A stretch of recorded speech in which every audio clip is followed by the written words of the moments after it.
Welcome to the Back on Track podcast with me, Sam West.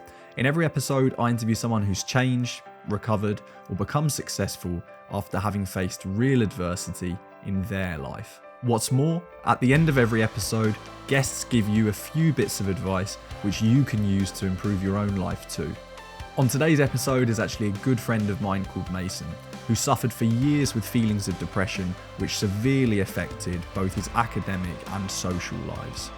After spending one Christmas day all alone, Mason hit rock bottom and decided that he needed to seek out professional help in order to get himself out of the hole that he found himself in. It was during an appointment with a specialist that Mason discovered he actually had high-functioning adult ADD, which, as it went unmedicated, was causing him to feel depressed. I'm really pleased to say that thanks to finding the right medication and discovering his passion in the form of running, Mason is now in a much better place and living a happy life which isn't dictated by the condition. So, without further ado, let's find out what happened by listening to his story from start to finish. I think the best place to start is by you telling us in your own words, really, when you first started experiencing problems, so to speak, with your mental health. Yeah, I think it's a similar story for so many people. Everybody I talk to about issues with mental health or their sort of history with feeling a certain way, they seem to say such sort of similar things. So I think I was probably in sixth form, so is that year 12? Yeah, year 12, 13. Yeah. So for those who might be listening in the US or whatever, that's aged, 17, 18, isn't it? 17. Yeah, and I just started to feel that kind of discomfort, I think is the word I've always tried to use, or I use with each day. And actually, I thought of this good analogy a while ago, and I'll use it. But do you know that feeling when if you get winded or you get kicked in the balls or something, and it's like, and it's uncomfortable, and in your mind you just say, it's all right, you're not going to die. It's painful, but just kind of ride it out, and that sort of feeling will go, and eventually you'll feel fine.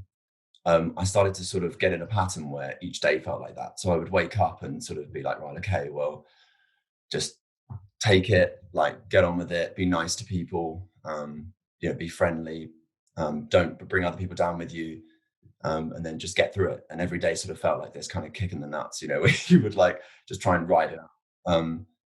And it's important, I should say too, that it doesn't mean I didn't have fun or I didn't have amazing memories or good experiences, but they all just felt like a distraction from a more sort of constant feeling of discomfort, I think.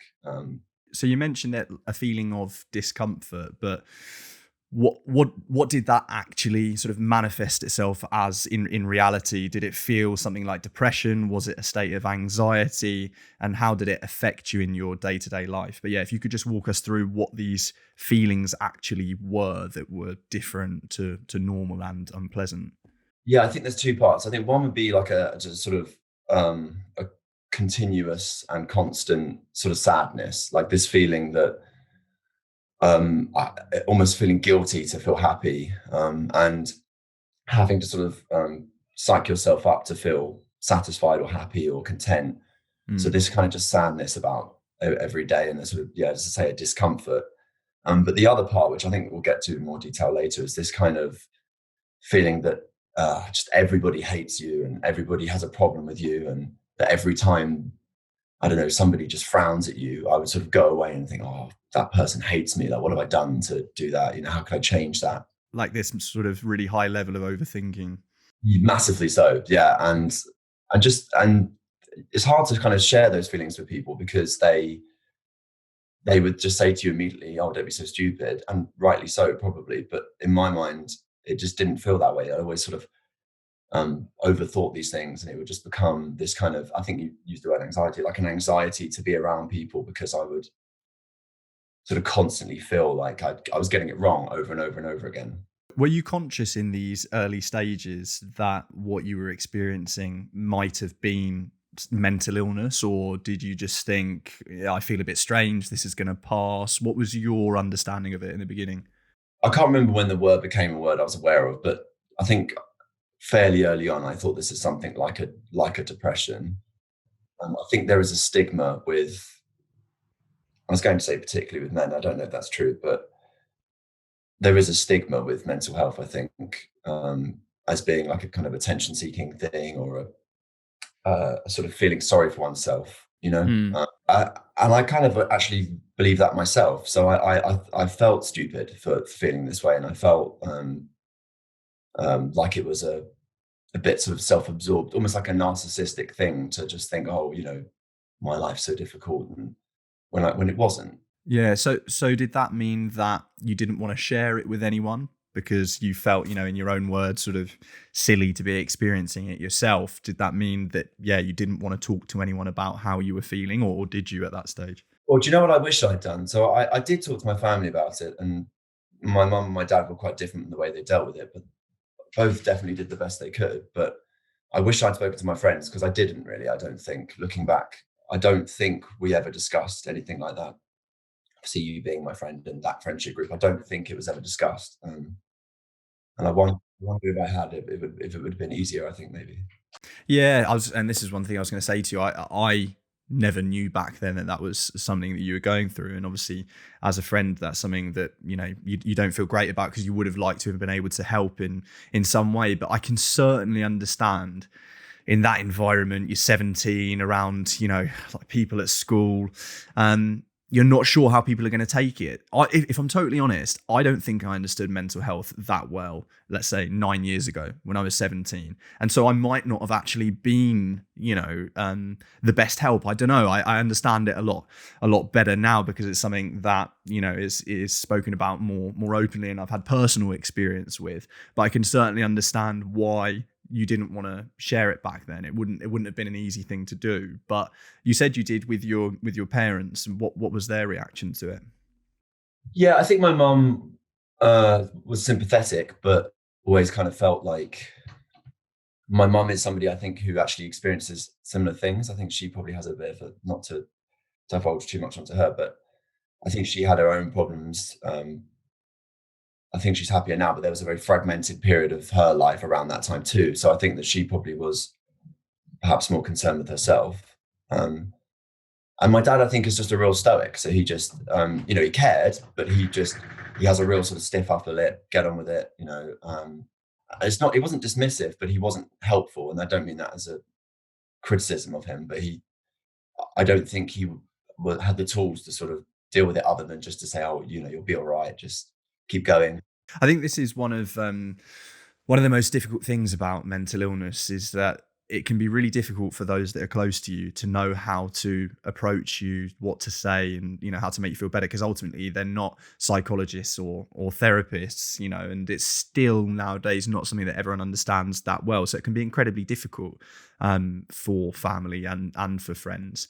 What effect was it having on your life at school, at sixth form, both academically and socially? These feelings that you were feeling, did it make it harder to study and do well academically, and did it make social situations awkward for you? How was that kind of day-to-day life at school? I think school was the thing that was most affected, because something we'll talk about again, I think, later, is this idea of just constantly feeling tired.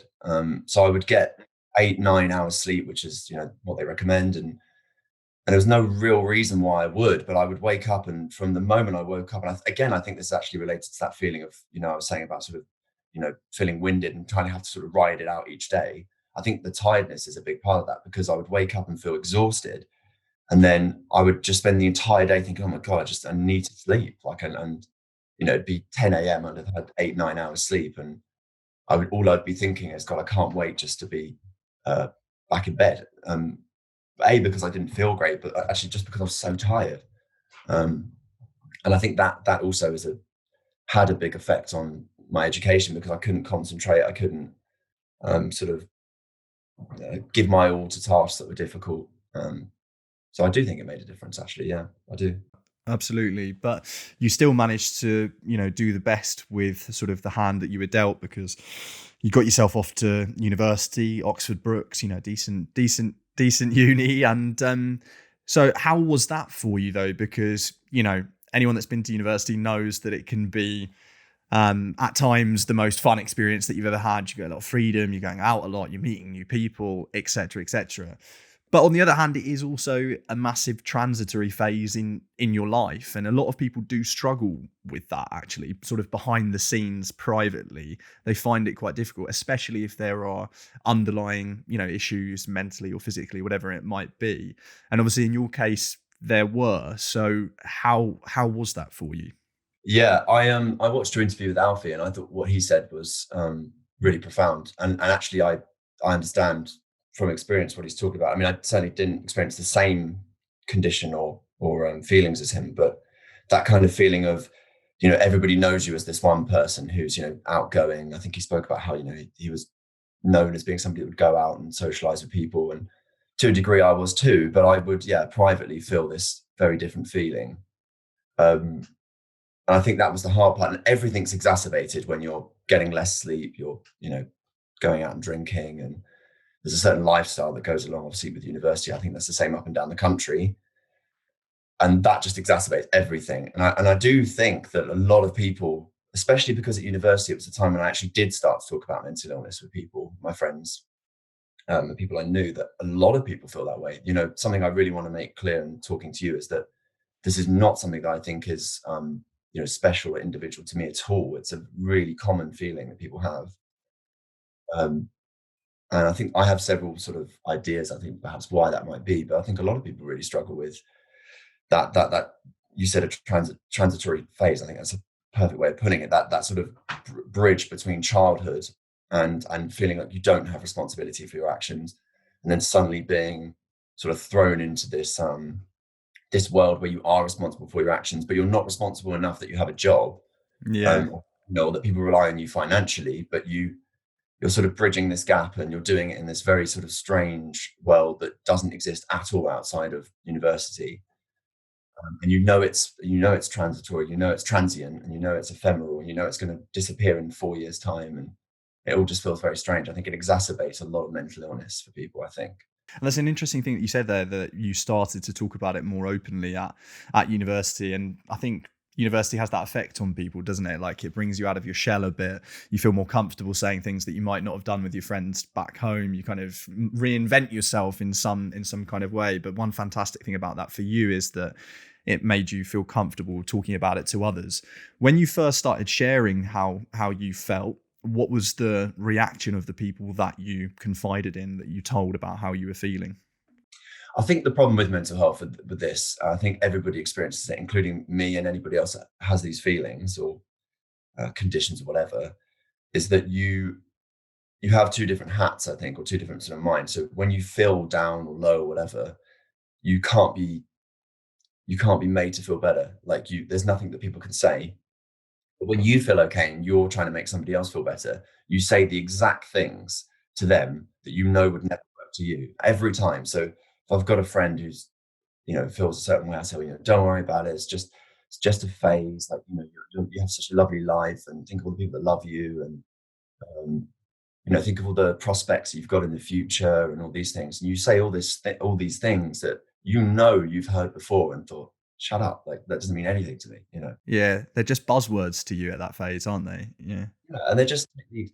And the older I get, the more I realize that this is a sign of affection, and that there's nothing else people can say, really. But when you're in that moment, it just feels frustrating. You just think, you're not helping, because I know that. But and yet I say it every time somebody talks to me about a similar feeling. So Yeah, mate, I think the thing is that, this is something that I've been guilty of myself, really. And I'm sure everyone else who doesn't, understand how to deal with someone who's suffering with mental illness well, is that you approach it from sort of the viewpoint of, they're telling you they have an issue. And so you want to say things that are going to resolve that issue.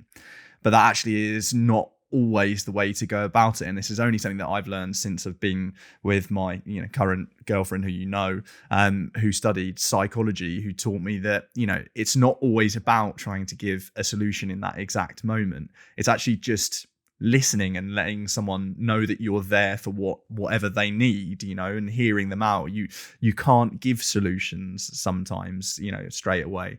And one thing that I thought Alfie said quite well in his interview, and something that I could relate to as well, is just it's not sometimes about what you say. It's more, offering to do something with that person, social plans, go out. He used the example of going and hitting a few balls at the driving range and having a catch up, these kind of things. So, but from your perspective, having suffered with these feelings of depression at that stage and everything else, what advice would you give to people that maybe they see their friend is suffering with some of this, or they suspect something? How should they approach that situation? Should they try and start a conversation? What would you say is the best way to go about it? I think you touched on two things that are excellent. So one is, I think you're right. I think your partner's absolutely right that you need to be listening. I think I can't remember if this is the right term, so I'm sorry if it's not. But if you just speak openly, is that called free association? I've heard that term before. I'm not sure if it's right. Mate, if either one of us is going to ask the other one what a certain word means, it's going to be me asking you. So there is a psychological term where you just speak openly and you don't sort of you try not to filter what you're saying. I think that I could be wrong. And the idea is that you sort of trip up on sort of more meaningful ideas by not filtering what you're saying. I think that people that facilitate that in the conversations, they're just an ear, they just listen. Sorry, it's my cat. Creaky door in the background. Yeah, no worries. They just listen. That can be really helpful because you might even come across ideas or thoughts that you didn't know you had, just by talking that comes across. But the other one, you're absolutely right, is that I think for a lot of people that feel a certain way, that just having a distraction is probably the best thing that you could do for them, provide some sort of because actually also sometimes just sitting in a dark room and talking about how shit you feel all the time isn't going to really help. Yeah. Did you say Alfie said so to go to a driving range? Yeah, Alfie mentioned just the simple thing of going to play golf with a mate or whatever, whatever it might be. And if possible, don't make it the pub every time.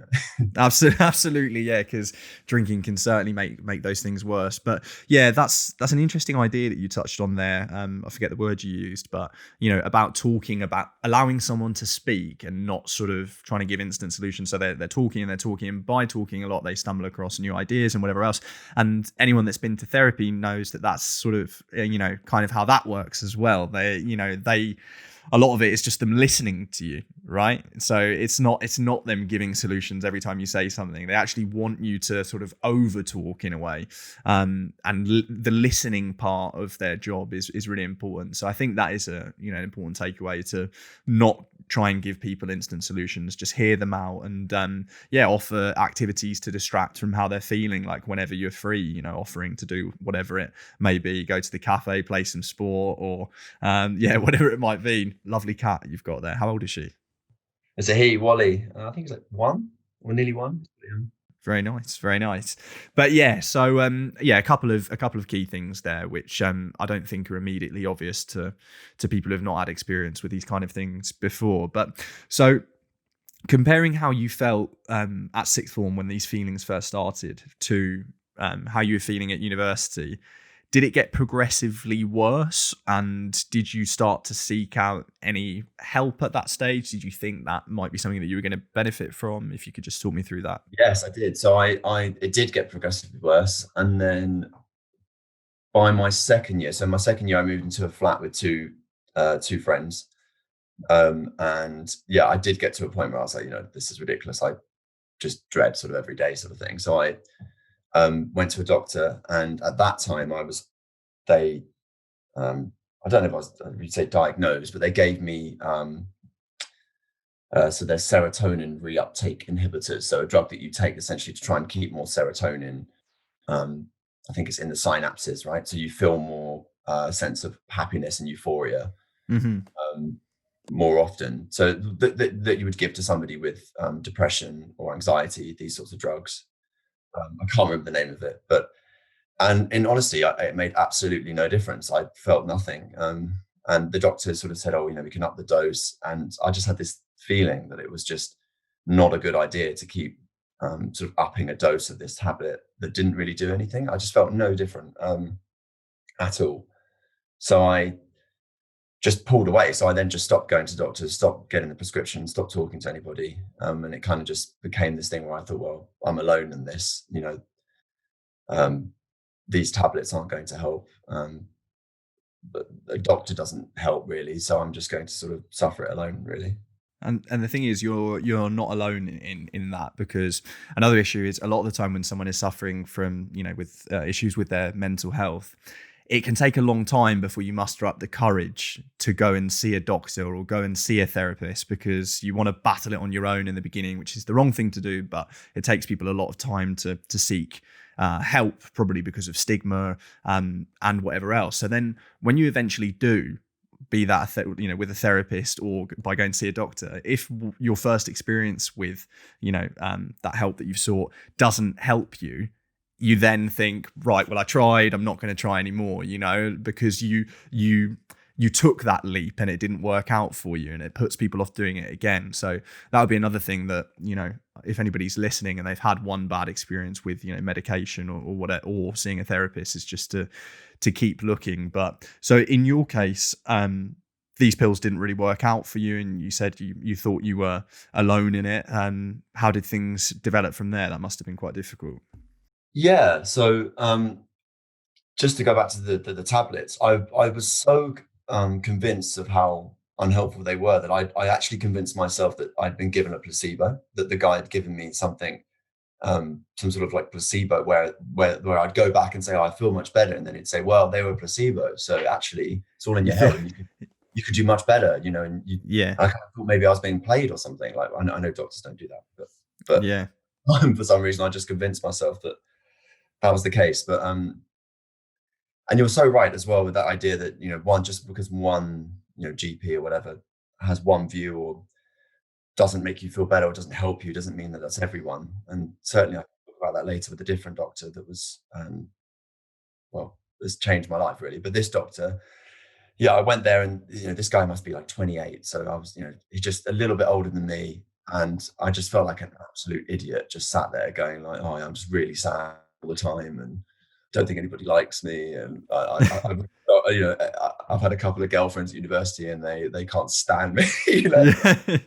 And this guy's like, this like really good looking 28-year-old guy, and just sort of in a nice suit. And I just thought, this is just awful. Like this is not what I need right now. But later I found I had a different experience, and it was very helpful. Yeah, mate. One thing that I notice in your tone and the way you express things about this, you're so keen not to come across as a victim in this, and you I think you another thing that you wanted to touch on was the idea of almost feeling guilty that you suffer with these things because you consider yourself to be a privileged person. If we could just talk a little bit about this, because I don't know, man, like what you have had to go through is a really difficult thing, and I feel like you're almost not that accepting of that. You almost don't like explaining how difficult it was for you because you're so conscious that other people might have been through more difficult things. If you could just talk us through this kind of mentality that I think you have about this.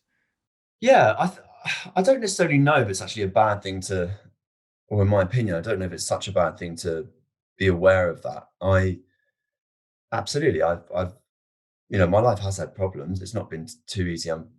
My family life has been pretty disjointed throughout my whole life and things like that. But um, I've never had to worry about being fed or being warm or safe, or I've never had to worry about getting an education, all the sort of things that, being in a sort of first world country and being, I guess, middle class, I suppose you would say, in England.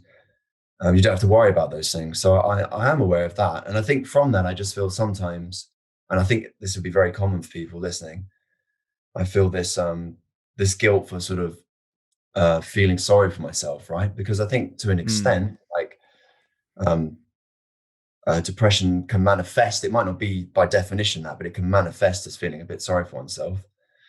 And I do feel guilt about that sometimes, for sure. Because, for example, when I was living in Oxford, going to university, Oxford Brookes, and the area we lived in, the students was a fairly poor area, and I'm sort of going across the road after spending quite a lot of money on a night out, and wearing clothes that cost a bit of money or whatever, and then going over the road and saying, oh, my life's really difficult. And as I come out, there's homeless people outside, and I used to just think there's something wrong that someone like me can feel so terrible, and then there's these people that are in such a worse situation. And I felt guilt about it, but I still haven't reconciled that, to be honest. I wish I could have a sort of a sort of pithy way to say how that changed, but I don't. I still feel guilty about that. No, I think so. I think it's a great thing to be conscious of. Okay, that there are always going to be people in worse situations and all the rest of it. But at the same time, I don't totally agree with that way of thinking, because mental health doesn't discriminate, right? You can be the richest person in the world in the best like area in terms of living, whatever it may be, and you can still be hit by a ton of bricks in the form of depression, and it can ruin your life. And it doesn't matter what you have in terms of possessions, you're still going to feel absolutely horrendous. And also, we don't always have to compare our suffering with that of someone else, so I don't think that you should belittle, so to speak, some of the troubles that you've had, just because there are people that have worse situations, like being homeless or whatever. It's a great thing to be conscious of, because it shows that you can see these things around you, and you are thankful for the things that you have, but it doesn't mean that you're not going through something difficult yourself. And as I said, mental health doesn't discriminate based on class or financial status. No, it's funny, actually, as you were talking, I was just thinking about whether I would apply the same logic to other people, and I don't think I would. So perhaps it's a more personal thing, because, if I was talking to somebody else with a similar, socioeconomic background, talking about struggling, I wouldn't say to them, "Oh, pull yourself together. There's people in a much worse situation," right? So I actually think maybe it's more personal difficulty rather than one I believe as an actual idea. Because I think you are absolutely right. People, doesn't matter where you come from, what you've experienced, I think you can suffer either way. A brain is a brain, there's all sorts of difficult things going on for everybody. Yeah, absolutely. And another thing that I just wanted to touch on, you mentioned that there were a few relationships at university, and another thing that can be quite difficult for people suffering with depression, are relationships, because, it can be really difficult for your partner. Again, when we were talking about how difficult it is to sometimes approach someone suffering with mental illness. So did this depression affect those relationships? And yeah, if you could tell us a bit about that.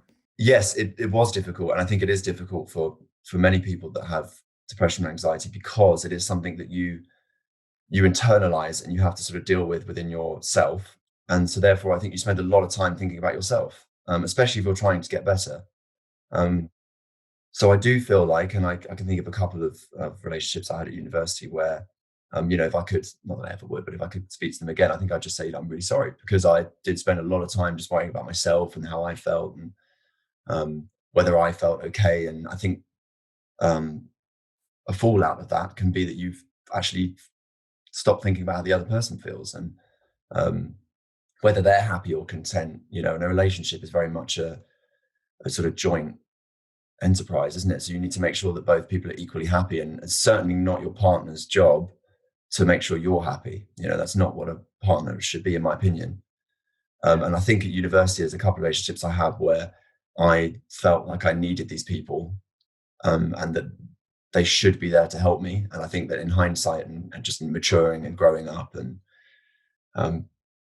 having a different outlook perhaps on life, I realized that's definitely not the case. And probably I shouldn't have just been in a relationship. I should have just concentrated on myself and got myself fixed up first, I think. So, but absolutely, I think it has a quite a profound effect on relationships. And I'm very sure that many people would have left people with depression because they can't cope with them anymore. I imagine that's true. Yeah, yeah. Heartbreaking, but true. Yeah. And I'd just like to add too, though, sorry, Sam, that's okay too. People shouldn't have to suffer just because somebody else is. I think that although it might be really hard for somebody to take, your partner shouldn't be your carer, right? And if a partner sort of begins to take that position of caring for somebody, outside of love and affection, I mean, beyond that sort of general love and affection, then that's not right either. And I think people at the time, I found that really hard to accept. That why would this person who says that they love me, why would they not want to give everything to make me feel better? But in hindsight, I think good for them actually, because they have a life too, and that you can't expect somebody just to give up everything to make you feel better. hindsight's a wonderful thing. And as you say, you've matured a lot since then, but also it's an incredibly selfless thing that you're describing, understanding that other person has a life to live, and, you don't want to bring them down, so to speak. So letting them move on, I think that's an incredibly selfless thing to do. So how were things going at uni, socially, academically? I asked you before about, when you first started experiencing it at sixth form. How are things going? Obviously, you tried these pills, which weren't doing you any favors. Things got progressively worse, I imagine. So what effect did that have on life at university, and how were those 3 years looking back? I think that if you've got a half a brain, you can sort of pull a degree together with probably very little effort, right? I think that's probably a trait of the current education system and tertiary education system. So I think that I probably, on a piece of paper it says I've got a 2-1 in English literature. I mean, outside of reading most of the books that were set and doing the essays, I did very little in the way of actually progressing my intelligence or understanding of literature. I did the bare minimum. I got a 2-1. But I think anybody who goes to university knows that 90% of your experience is probably spent like just trying to scrounge money together so you can go get a pint, whatever. So yeah, that was what it was. It was just I felt like I had a life, and I was working in a bar and worked in a nightclub for a bit, and that was my life. And then I would just sort of try my best to keep going at university. I missed so many lectures though. I missed so many lectures, so many seminars, and it made even worse when I did. So I did a master's degree in creative writing, and that was even worse because it was a small group of people, and I was missing all these. Why were you missing these sessions? I just felt like shit. I just felt awful. I felt like an imposter being there because I was probably the youngest on the course. Everybody was just incredible writers, and they were writing this sort of beautiful fiction, had this real idea of their progression and what they wanted to do, and they were talking about publishing houses that they were in contact with, and I was just this guy that sort of occasionally wrote short stories that I thought were quite funny or whatever. Yeah. And I just felt like this imposter, and it became actually too difficult to feel that way. I felt so just so stupid turning up, and I felt like everybody, I'm sure this wasn't true, but I felt like everybody just like laughed at my ideas, and it became this thing where I just didn't want to go anymore. So I just kind of did the minimum, and I made lots of excuses for myself, and I would constantly email the lecturer saying, I've got to go to this wedding that didn't exist, or this, whatever, to try my best to kind of just get away with it. And again, I got I think a distinction on it. But I wasn't there. It wasn't the real thing. It was just like just handed in what was acceptable and got the grade. But if I could go back now, it would be totally different. If I could go back now, I would treat university very different because it's such a fantastic opportunity. You have so many things at your fingertips, and I wasted so much time.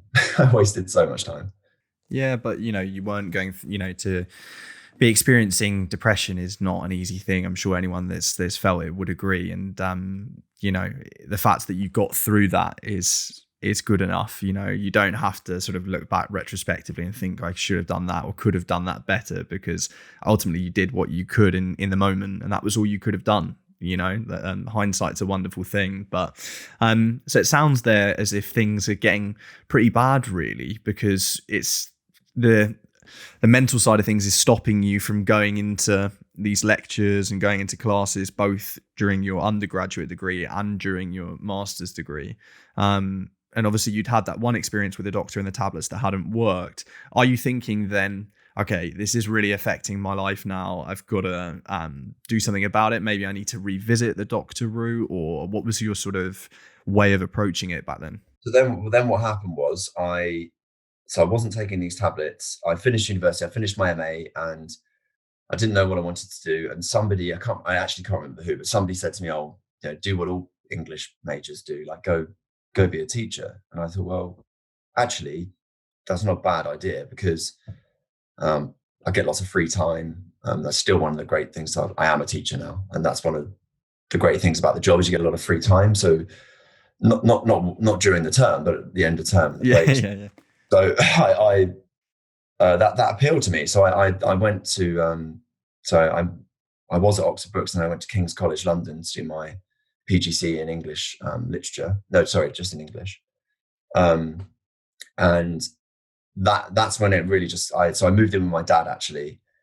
And I'd never lived with my dad before. And there were elements of that were really nice, but I don't know what it was. I just think that I was away from all these people at university. I'd finished that life, that kind of, constantly gratifying life of going out and, having fun and being around loads of people all the time, just being in what was a fairly new family. So my dad had he would have been 6, 7, 8 at the time, my little brother, and a new sort of family. And I just felt like this sort of like a lodger, that was in the way. That's not a reflection on them. They were amazing to me, but that's just in my head, Yeah. And it just got worse and worse. And then one time, I can't remember what it was. They were away. I can't remember if it was Christmas. It was a Christmas day. I was alone. So for whatever reason, everybody else was busy in my life. And so the whole Christmas day, I was just completely alone. And I, went into sort of self-destruct mode and just kind of went way too far. And the next day, or maybe it wasn't the next day, I don't know if the doctors were open the next day, but very, very shortly after that, within a couple of days, I just went to the GP around the corner from my dad's, and I said, I don't have a GP, but I need to speak to somebody. And eventually they sorted it out.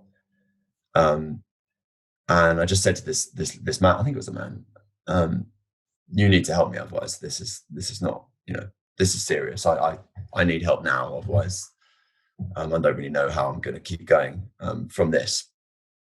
And he was nice. He listened, and eventually he had this specialist that I think the NHS have like a fund in sort of that part of Kent. So I went to go see a specialist, and then just everything changed. Really, that was a sort of turning point. Yeah, I think sometimes you do need to hit a real low point in order to want to get yourself out of it, if you know what I mean. I certainly know that from my perspective, my life's been a little bit like that. I'm not really pushed into change until things get really bad. And obviously for you, it was that moment on Christmas Day when you were by yourself, and obviously things hit rock bottom mentally.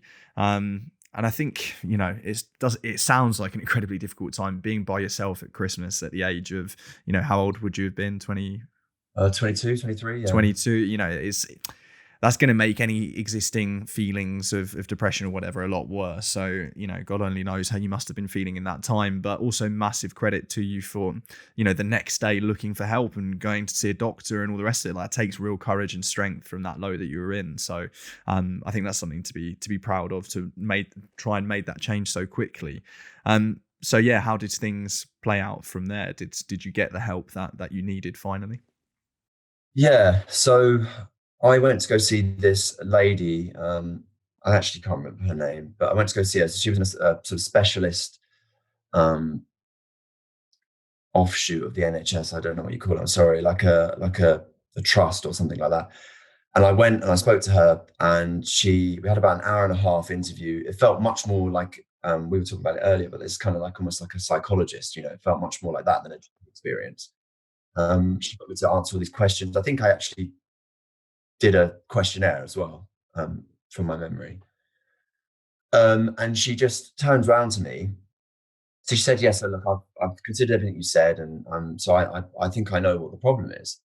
And I was thinking, oh, okay, so maybe she's going to say, you've got this particular type of depression, and, there's a drug that we can give you and it's going to make you feel great, whatever. And I was sort of thinking, oh, this woman seems to understand me. Yeah.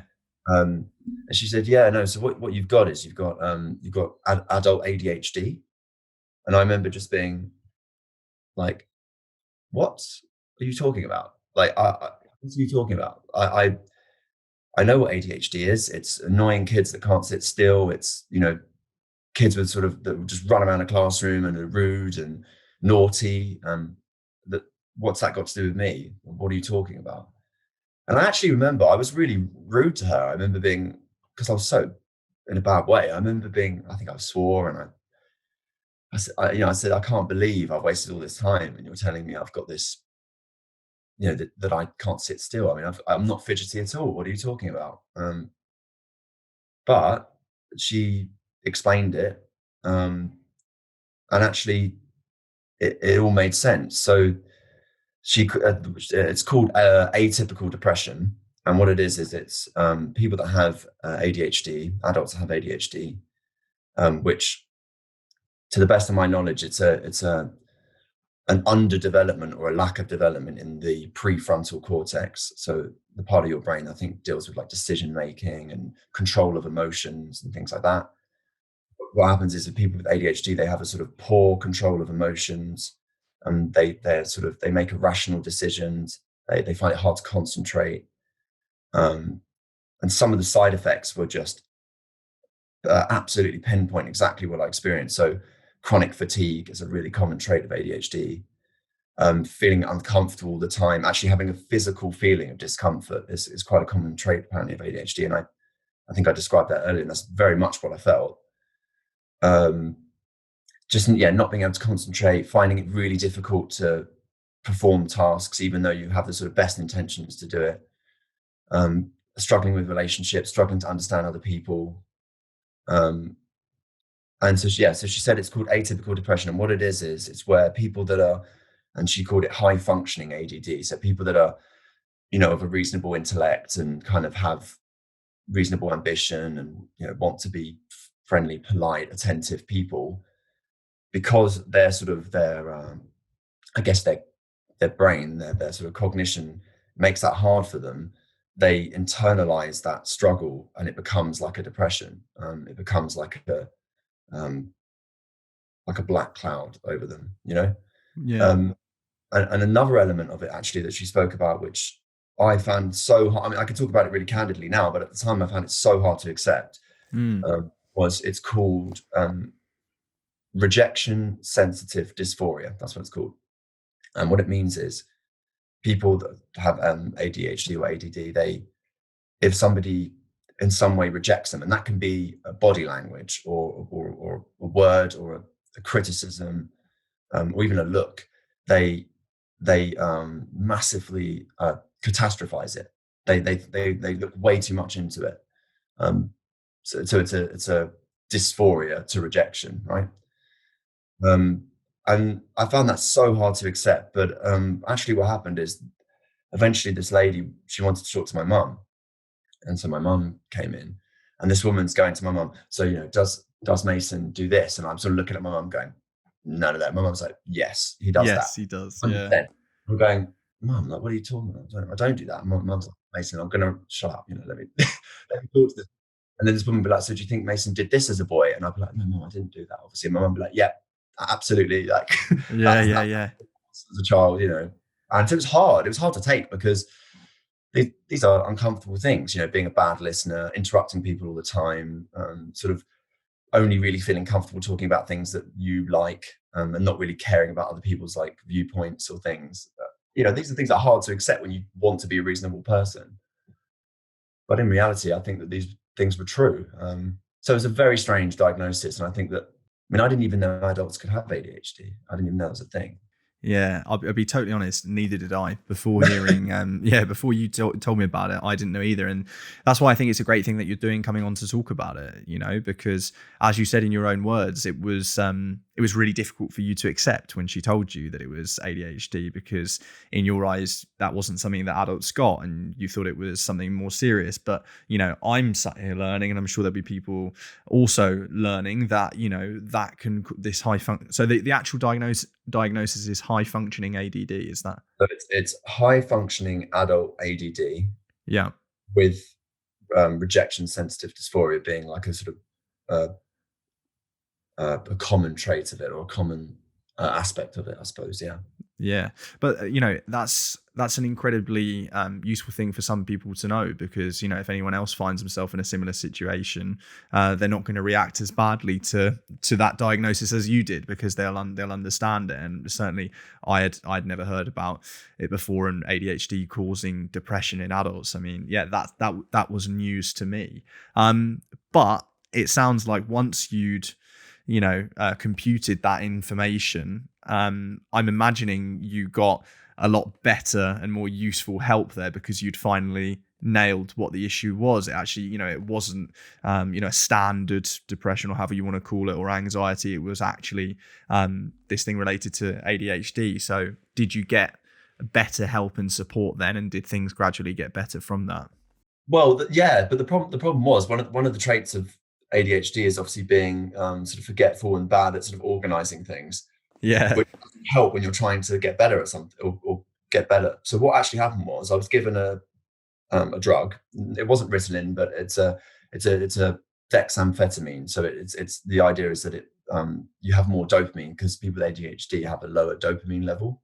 Right. Uh, Okay.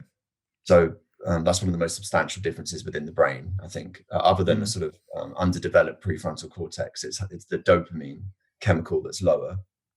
Um, so that which is a feeling of comfort, feeling of feeling satisfied, which is why I think in children you do see this kind of running around, and because they can't feel okay with sitting still, if you know what I mean.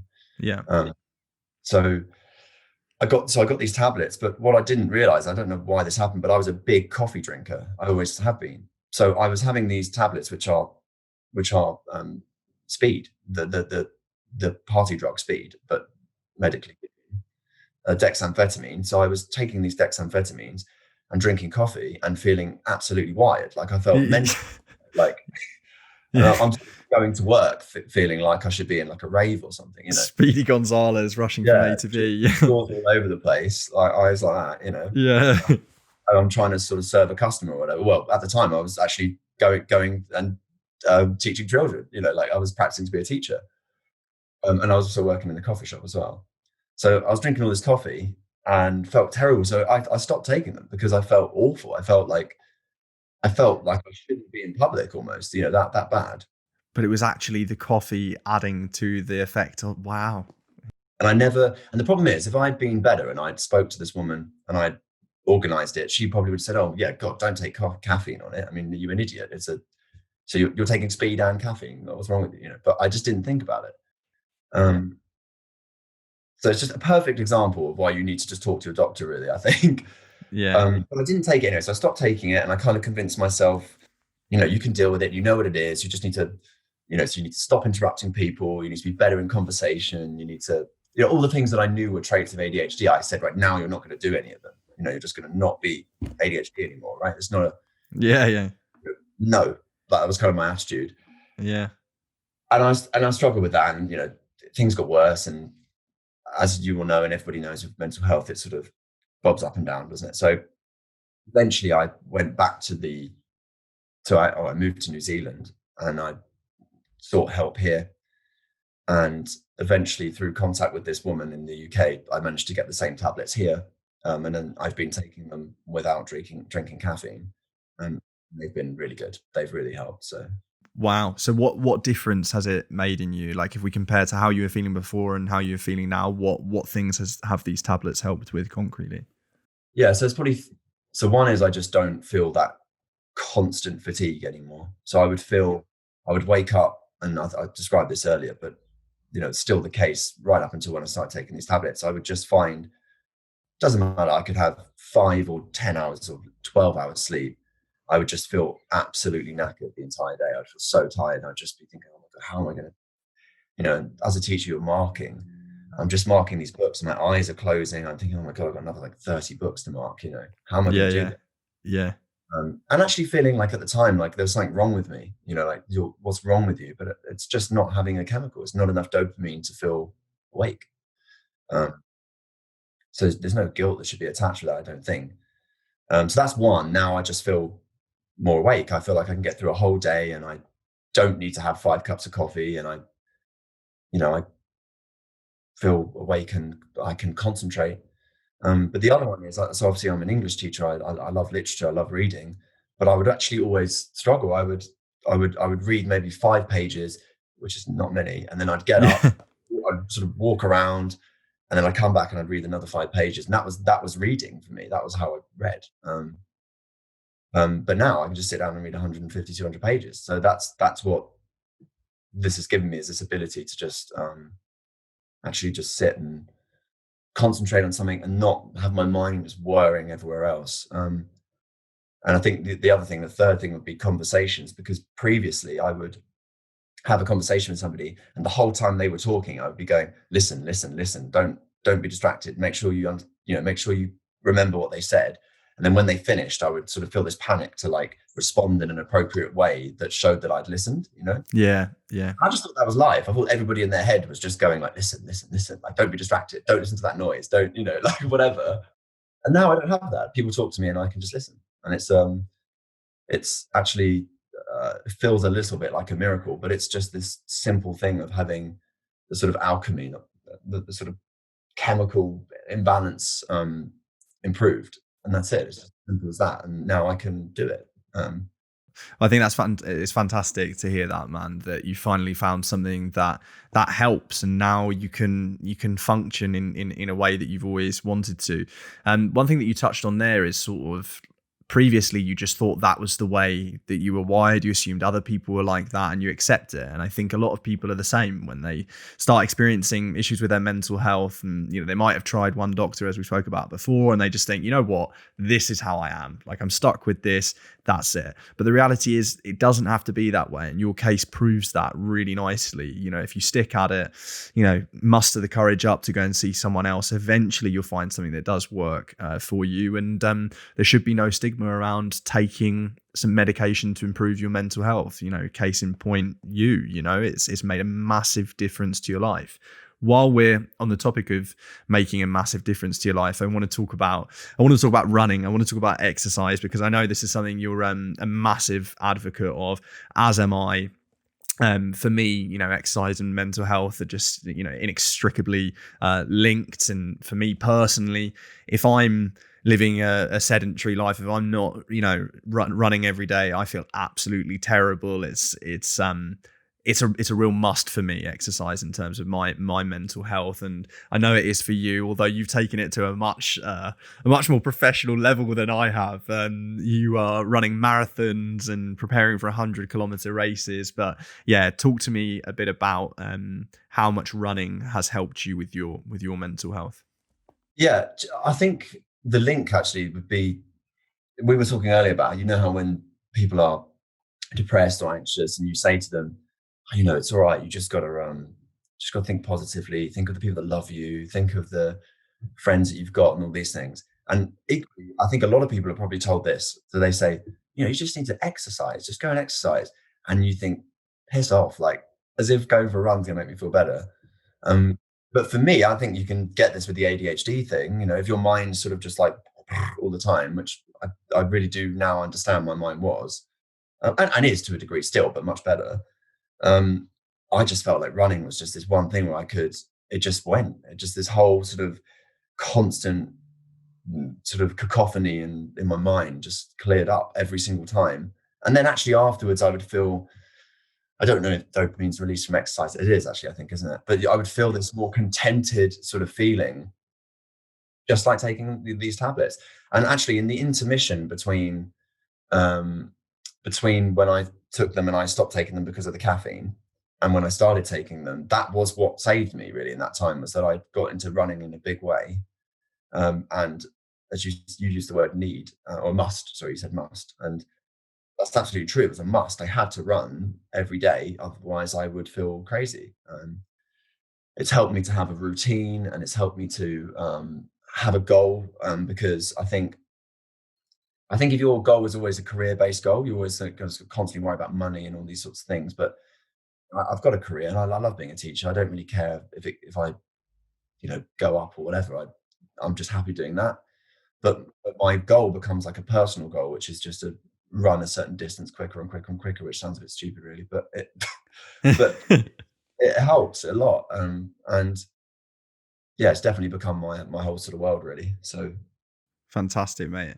Like, I'm really glad to hear that. And there you've got the combination of the two things, finally finding medication that works. And then on top of that, running. And you can just imagine what a difference that's made to your mental well-being and got you to a really good place that you're in now, which I'm obviously, you know, being one of your best mates, I'm incredibly pleased to hear.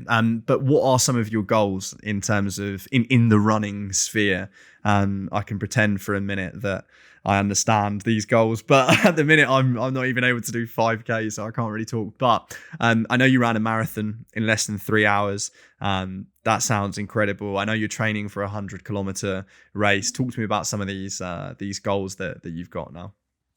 Yeah, so that this has always come from my dad, I should say. So my dad is right at the beginning of this talk. Actually, I was saying how my dad, perhaps wasn't particularly equipped to talk about at the time what I felt was a depression, but something that he always did say, and he was right, and I kind of didn't really believe him, was that he always said, if I don't run, or he's also a cyclist, right? But I don't like cycling, but if I don't cycle or run or swim or whatever, I get really grouchy and I get really sort of, I don't think my dad would say depressed. I don't think he's capable. He's too positive, but miserable. I think he gets a bit grumpy, grouchy, I think is the word he used.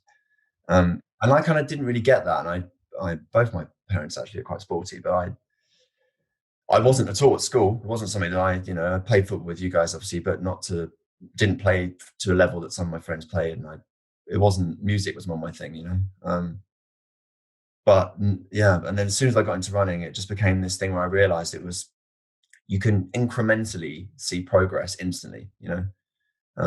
So if you make yourself a plan for 2 weeks and you stick with it with running, you're better already. You're already fitter and stronger. And then if you stick to a plan for longer, you just get better and better and better. So I remember, so it would be 2 years ago. Actually, no, it was a year. Yeah, so it would be 2 years ago in January. I ran the Manchester Marathon. Not that much training. Uh, it felt like a lot of training at the time, but in hindsight, it's really not for a marathon. I did that in 3 hours, 35 minutes. And and it's also an incredibly flat marathon, Mm. it's like pancake flat. And I couldn't walk for like 3 days afterwards. It was like the Wow. hardest thing I've ever done. Yeah, like it was just horrendous. But then so I ran the Auckland Marathon, it'd be about a month ago now, and trained properly for it.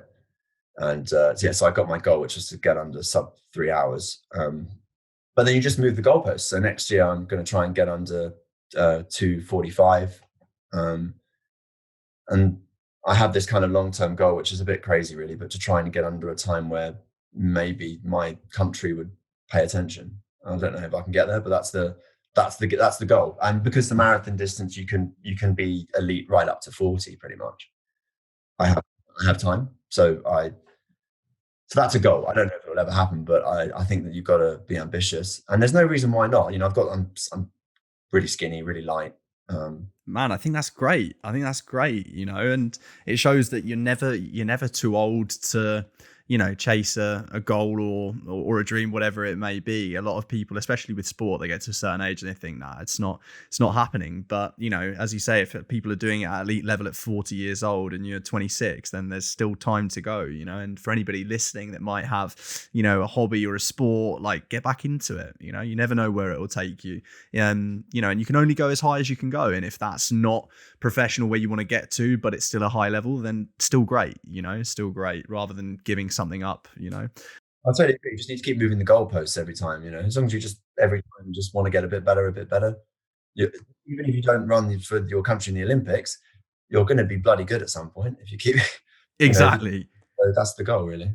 Yeah. For anyone that's listening, Mason, who listening to us talking about running helping us both in terms of our mental health, but might not have been running for years, might not even be able to run, because if you're a certain age and you haven't been running for a really long period of time, you might not actually be able to for any distance.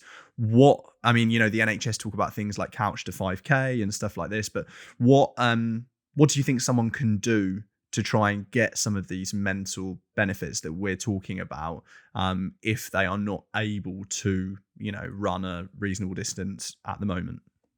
It's a really good question, and it's something that I think when you ask people or you talk about running, the vast majority of people go, "Oh, I absolutely hate running. I can't think of anything worse than running for 3 hours." But I think the biggest issue with running is the ego that we all have in us, right? This kind of desire to look good, and when you're doing something, right?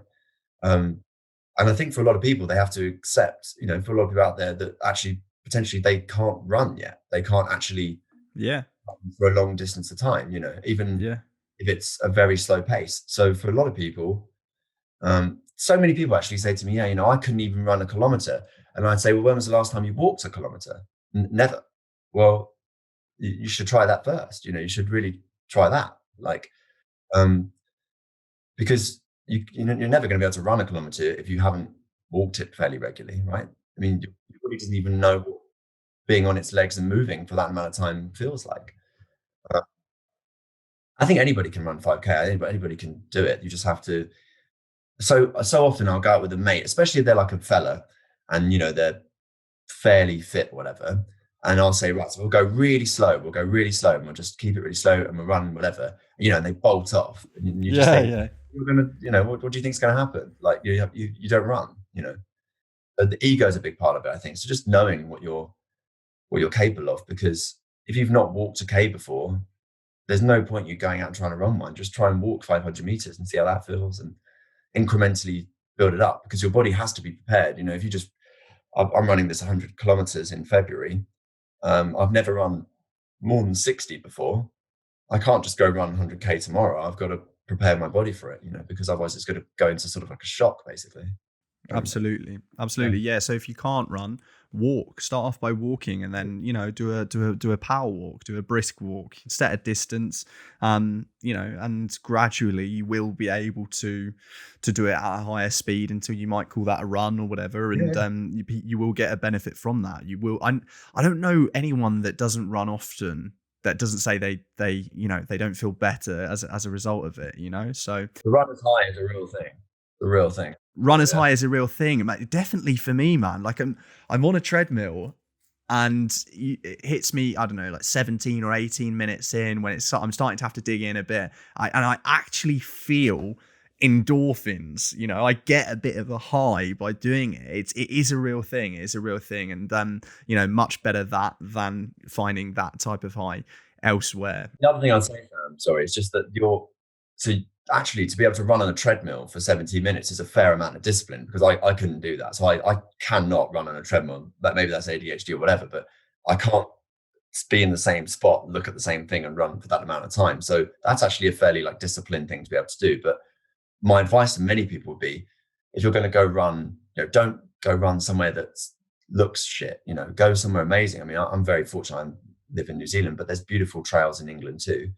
Get yourself a pair of trail shoes and go in the woods, because you're not going to enjoy it unless what you're looking at is aesthetically pleasing and beautiful, right? Because for me, that's such a huge part of the joy of running, is that I can look at a mountain and be like, well, I'll give me 25 minutes or 30 minutes or an hour, and I'll be able to look down from the top of that mountain, and that's what's so beautiful about it, I think. And whereas if I walked it, I'd take 5 hours to get up there, and it would be a whole day. I can just run up there and have a look and come down, I think that's a really useful bit of advice. And for some people, the treadmill doesn't do it for them. I actually quite like it. Yeah, some people love it. It's because it's flat, and you can get off when you want and all the rest of it. But yeah, certainly I see the benefit in doing it in somewhere that's aesthetically pleasing. Mason, before we get on to sort of finishing off the podcast with any good bits of advice that you might be able to give to listeners, one thing I do want to touch on is the idea of mental health and mental health awareness in schools, because I don't remember during my whole time at school, during my youth, ever being taught about mental health, or there ever being any awareness about it. And I think that's a problem. But obviously you're a teacher now, you've taught both in the UK and in New Zealand. Is there now awareness in schools? Is it something that's taught in some kind of way? Should we be doing something that we're not doing? What is the current situation like? I definitely take issue with the way it's dealt with, for sure. In both situations, what tends to happen is they have they'll have a mental health awareness week, or I think it's a week in both countries actually. So you have so here they call it tutor time, and in England they call it form time. It's the same thing. You have a teacher that doesn't teach you an academic subject, but you meet as a group and discuss things that are going on in the school, or pass important information. We had it, didn't we, at school, form time. And so in this week, they'll say, we'll sort of ask open questions about mental health. But the thing is, if you're sat in a class of 30 people, you're not going to go, oh yes, actually, sir, yeah, I feel like shit every single day, and I don't want to get out of bed, and this doesn't happen. The people sort of say sort of fairly supportive and roundabout things, but they don't. No one's going to open up about themselves. So I feel like, okay, yes, it's very positive to promote mental health as something that we can talk about candidly, but that actually isn't what well, perhaps that is a good thing, but what they need to have something constant where they can actually go and talk to somebody, Yeah. and I think schools have that, but it's not promoted enough. And I think something like, so for example, I know actually that some of the children that I teach follow this podcast. I know that because when you first started it, I sort of got as many people as I could to obviously, follow it, subscribe. And I was sort of thinking, oh, do I really want to come on a podcast and talk about my mental health? And these kids have this information. But then I thought, yes, I definitely do, because what good is it saying to these kids, oh, you can talk about your mental health and you could be open about it and it's fine, and then me being afraid of actually doing the very same thing. So I think that there needs to be more of that, more of adults actually talking about it to children, and having people come in and talk about their experiences. And because I think for children, often they just feel like they're this kind of ostracized group of society that are sort of freakish and weird, and everyone just sort of accepts them for who they are. But they don't necessarily understand that the way they feel a 40-year-old man might feel, or a 60-year-old woman might feel. Yeah. Yeah. They don't know. They don't get to talk to real people that might open up, and unless there's their parents obviously experience similar things. But I think that would be really helpful. So I am hoping if any of the kids listen to this, which I think perhaps a couple might, that maybe for them it's an interesting thing to see somebody who teaches them English and goes on about how great Shakespeare is, can also talk about Yeah. about something um, a bit more constant or important for everybody. Yeah. Well, I think that's an incredibly brave thing to do, and a fantastic thing to do, to, be a role model for mental health, especially when you're in a position such as being a teacher, and, you work with children every day. Some of, one of those children might be going through something difficult, and hearing you talk openly about your mental health and someone they see in a sort of higher position, like a role model or whatever, that might be really helpful to them. But I also do want to caveat that by saying, you do have to be ready to talk about these things, and it's totally fine if there are other teachers out there who are not ready to talk about those things. And also every class is different. It sounds like you have great kids at your school, and that might not be the same everywhere. Other teachers might not feel comfortable to share those things. But I really respect you coming on here, sharing this story, Mason. There have been some really interesting and useful bits in it, and the way that I want to finish it off is the same way that I do all of my podcasts, as you well know, is by asking guests to give listeners a few bits of advice, not just if they find themselves going through similar situations. Like, it could just be adversity in general. So feel free to take that whichever way you want to go, whether you want to go specific in terms of depression, ADHD, mental health, or whether you want to take it down a more generalized route in terms of people going through a hard time. I'll leave that up to you, man. There's a few things I think I'd like to say from that.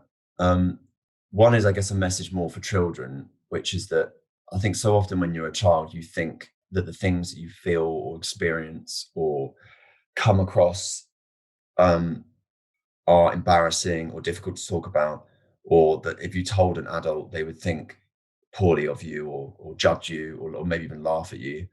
I mean, I think it's so important for young children to know that there's not really anything, despite the sort of bravado adults put on of being, different to children. They are just children that are a bit older, right? Yeah, So, absolutely, yeah.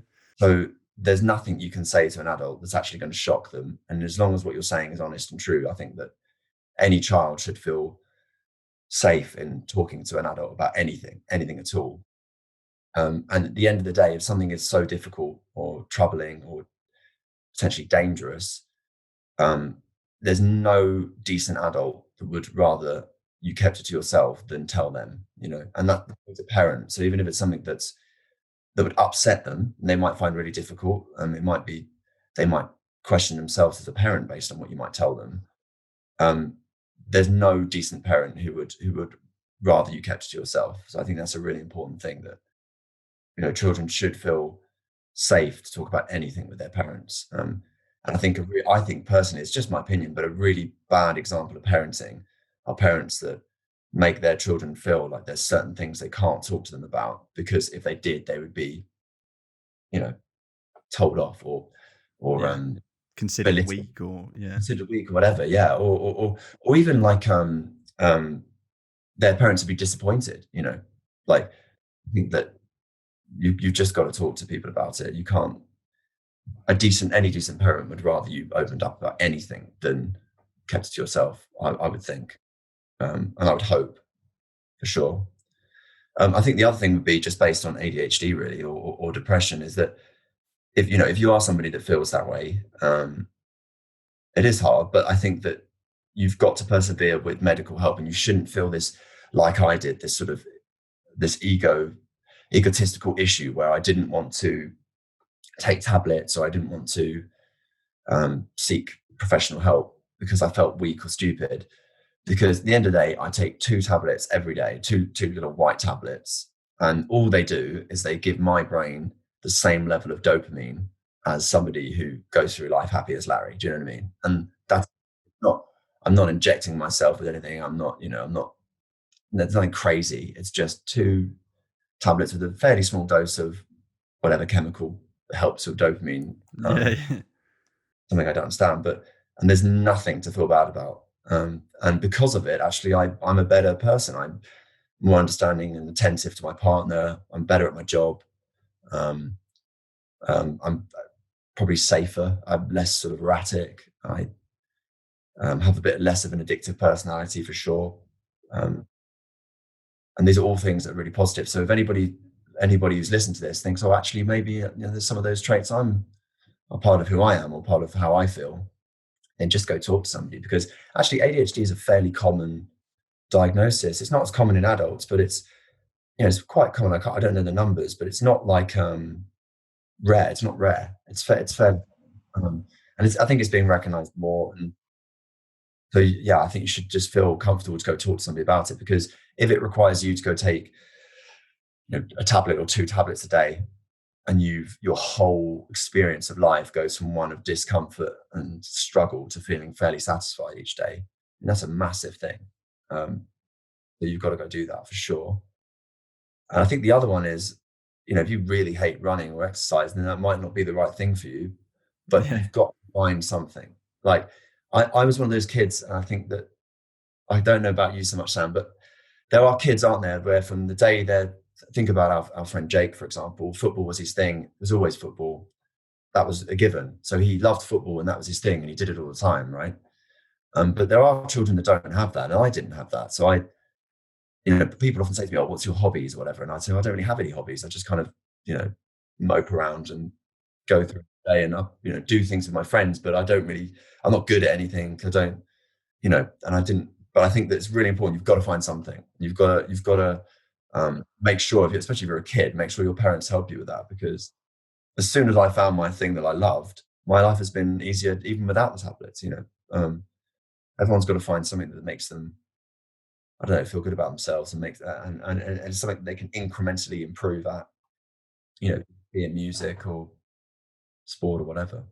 Absolutely, man. I think there are a couple of really useful things there for anybody that's suffering with mental illness. It doesn't have to be specific to ADHD, as in your case, that caused these feelings of depression and anxiety and all the rest of it. That you shouldn't feel like there is a stigma about going to see a doctor. You shouldn't feel like there's a stigma about taking pills to make you feel mentally better. The simple fact is, some people need them. Like in your case, is a prime example. You only take these pills to feel that little bit of dopamine to put you at the same level as everyone else, and then you can live a happy life, And there might be loads of people listening to this that are putting off seeking out medical help because they're nervous about taking medication. They're worried about what people think. Try to get past that, because you're a great example showing that it can make a massive difference in your life. And secondly, finding that hobby, finding that something. It doesn't have to be exercise. Funnily enough, the other day I was reading a report. There are some guys it's an organization in Copenhagen's Denmark, right? Yeah. It's called the Happiness Research Institute, I believe. Might be wrong on that, but it's called the Happiness Research Institute. And super cool. Basically, they just do studies about happiness and what people need to be mentally right, essentially. And they did a study about well-being in the stage of the pandemic. And one of the things there that people, need, they actually have it down as arts and crafts or DIY, right, during the pandemic, because they engage your mind in a positive way. And during the pandemic, there are two things that you can do at home: arts and crafts or DIY. But when we're not in a pandemic situation, try a different team sport. Or if it's not a sport, maybe it is art, or like pottery. I don't know, whatever it is, there is something out there for everyone. And if you don't have a hobby, that can sometimes feel like a hole. So can definitely relate to what you're saying there. And I think there's some really useful bits. So thanks a lot, Mason. I really appreciate you coming on the podcast, mate. And yeah, it's been a pleasure, man. Thank you. That's it for today's episode, guys. If you liked it, give it a thumbs up. If you want to see more, make sure you hit subscribe. And above all, thanks a lot for watching. If you've got a story you want to share on the Back on Track podcast, get in touch, give me a shout. I'd love to hear from you via info@backontrackpodcast.com.